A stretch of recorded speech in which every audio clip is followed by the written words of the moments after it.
Hail adventurers, this is Looking for Party, Episode 3. I'm your host, Alistra. Okay, so I finally finished Heavensward. I must say, I was pretty impressed with the expansion, and it was well worth the money. I was a tad apprehensive about buying it, but in the end I'm glad I did. I finished the main storyline, and right now I'm just doing the daily grind to get gear. I'm starting to burn out on the game, so when I get my Dark to 60 and get it decently geared, I'm probably going to disable my account for a while. One of the first things you'll notice with the expansion is that Alphinaud's voice has changed. It was very douchey, and now it's just a fancy lad kind of voice. "'Tis all my doing.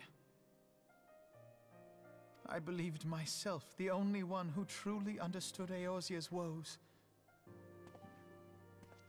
My companions and I are deeply honored, Count Fortin. An improvement in my opinion. With the new expansion out, I had to do a few quests, but it wasn't long before I was able to visit Ishgard. My first thoughts on the city that it was a little boring. I had the same impression when I first saw the trailer. The design of the city is fine, it's just that it's fairly gray and melancholy. It doesn't really jump out like Mordona or any of the other starting cities. My first order of business, aside from starting a few of the main scenario quests, was to unlock Dark Knight. Dark Knight is my favorite class. I remember playing Final Fantasy II and thinking Cecil was so badass with his armor and his dark wave attack. I think it was only in the Japanese version. When I played Final Fantasy XI, becoming a Dark was my main goal, and I mained that job for a long time. Oddly enough, the character name Alistra that I used came from me playing Dark. My original Final Fantasy character was a male, but I kept hearing that Mithra, Final Fantasy XI's the Kote equivalent, were better than Darks because they had higher dexterity.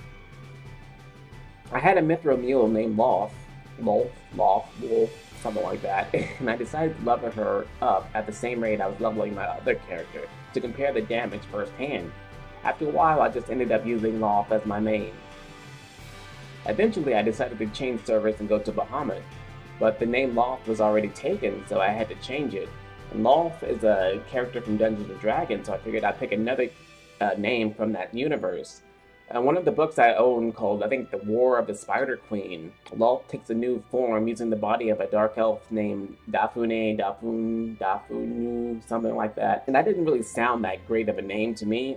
I can't even pronounce it, so I decided instead to use the name of her slave master, Halaster Malarn. And that's the origin of my name and why my character is an elf in this game. After unlocking the job, I didn't start leveling it right away. I figured it was probably best to take advantage of the huge influx of tanks and healers due to the expansion and level a DD job. My rogue was level 13, so I pretty much spent the majority of early access leveling up to 30. I suppose since I hadn't played Final Fantasy XIV in so long, I didn't even get all that bored running the same dungeons over and over again with a little leave grinding thrown in between. Thanks to Rested XP, I pretty much gained 17 levels in a little bit over a day. Honestly, I had no interest at all in the Thieves Guild story, so I just skipped a bunch of the cutscenes. I had considered leveling it to 50, but I was anxious to level my Dark, so I switched over to that. I finished the Dark Knight storyline up to about the mid-50s. I believe I'm level 57 right now. I found the story to be fairly interesting. In all honesty, the plot twist at the end with Frey, his story arc, was pretty obvious to me from the get-go, but I was entertained by it, and the confrontations toward the end were pretty badass.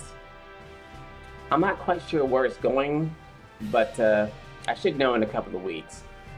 Playing Dark has been fairly straightforward. I haven't bothered to look at any real guides on the subject. I just figured I'll just go ahead and go for it. I leveled Paladin to 50, so I know basically how to play a tank. You know, you pull one target, do AoE, hate spell, do a weapon combo, do your AoE again, etc. The hardest part of the job is maintaining MP. I found myself in more than one occasion where I run out of MP mid-battle because I wasn't paying attention, then I panicked trying to get MP back to cast my AoE spell before I lose hate. Sometimes I can succeed, sometimes I don't.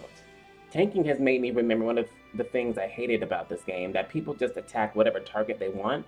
If people attacked what I was attacking like they're supposed to, then the fights would be a cakewalk.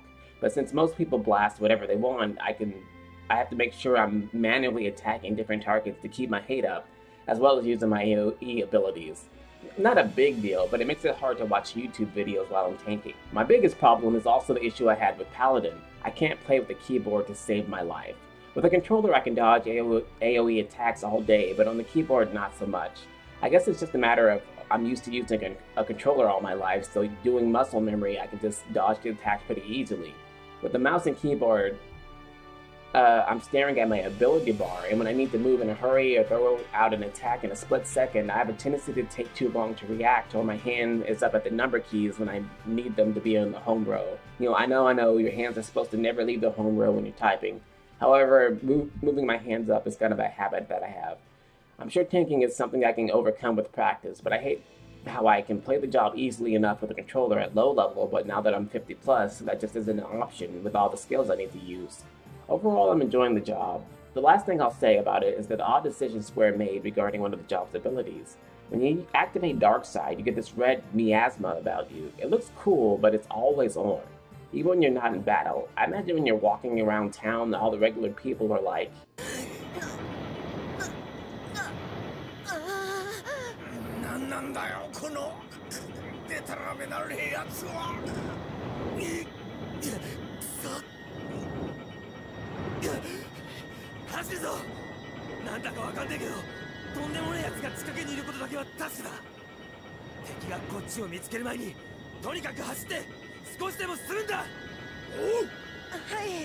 Some other things I've finally gotten done is finally getting my Chocobo to level 10 and beyond. Boy, did that take forever. I wasn't sure where you got the barding from achieving that, but after a while I realized it was automatically in my inventory. So I put that on my Chocobo. Now he's running around in armor. It took me a while to remember that, but yeah, I got it. And I also managed to get my 500th recommendation to unlock the gold Magic Tech armor. That was pretty sweet. I thought I would never get that. I got the prize before that. I think it was like maybe 50 or 100 or something like that. I figured that's probably all I would get. And then lo and behold, I finally got the 500. That's pretty sweet. I don't actually use it, but it's nice to have. While running a dungeon, someone had mentioned to me that Mithril ore was selling at a high price in the auction house. It was going about 50k a stack, so I figured I should start mining it up to get some money since the price was still high. This was like the first week or so of the expansion.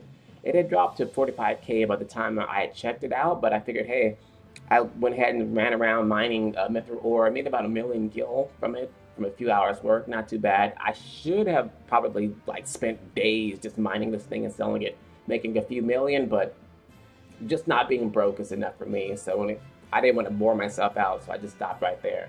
Another minor and cool thing about the expansion is that it brought back Fate battles. Fate battles are one of the coolest things to me about Final Fantasy XIV when I first started playing. Large-scale battles with lots of human players is always awesome in MMOs, and a decent way to level in Final Fantasy XIV. But they became useless for the most part when everyone hit level 50.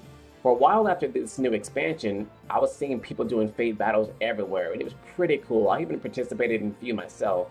They're still doing them even now, and the expansion's been out for a while, so that's a good thing to see. Shortly after the start of the expansion, I ditched my old free company. It was pretty much always dead anyway, but more importantly, they weren't activating the company actions for the experience point bonus and stuff like that, so I went ahead and dropped that shell. I received a blind invite from a guy called Ark Bahamut. So I went ahead and went to his link shell, hey, what the heck, called Breath of Fire. The invite was random, but the people were pretty cool. I didn't really plan to do anything with the link shell, but I ended up doing helping out with the airship construction, which was pretty neat. It gave me actually a reason to use my crafting jobs. And we named the airship Nina when it was finally complete. Another thing the link shell was doing was they were doing the Bahamut turns. I did turn 1 with them, and they said, hey, we're going to go for turn 5 next week or within the week or something like that. I got pretty excited because I was going to finally be able to do that.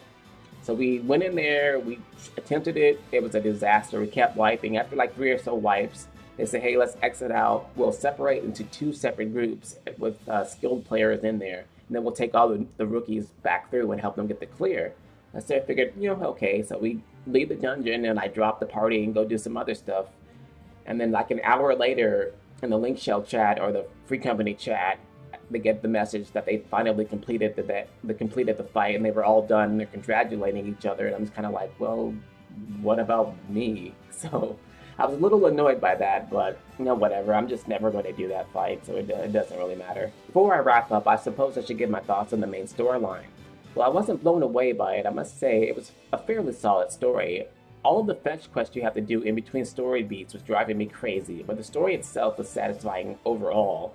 And it left me confused in a few points. Spoilers ahead, I guess. I suspected most of your friends from 2.0 return and are given new outfits. I don't take issue with that per se, but I'm always disappointed when a story pretends its characters are at risk or that they die, just to say nah, and everything turns out fine. I know a lot of people get their panties in a bunch when the good guys suffer consequences for their actions, but I'm more into the Game of Thrones type storytelling where there are actual consequences and characters can die. That really puts you on the edge of the seat when a conflict starts. Through the entire story, I think there are only like 2 main characters that suffer that fate, and another one that suffers a fate that's pretty tragic, one that they'll probably negate before the update 3.5 or something. Some of the character motivation also didn't make sense to me. For example, the Archbishop, he uses the corpse of Haldith to transform into a primal similar to Shiva. Why did he need to go to Aziz's Law to do that? He had the corpse with him, and he could have just done that and slaughtered the dragons and Ascians at any time. Was there something that I missed? Anyway, those are my thoughts on Final Fantasy XIV Heavensward. I haven't tried doing the Alexander fights yet. I'll probably give it a go before I cancel my subscription, but I'll likely stay away from the hard version of the fight.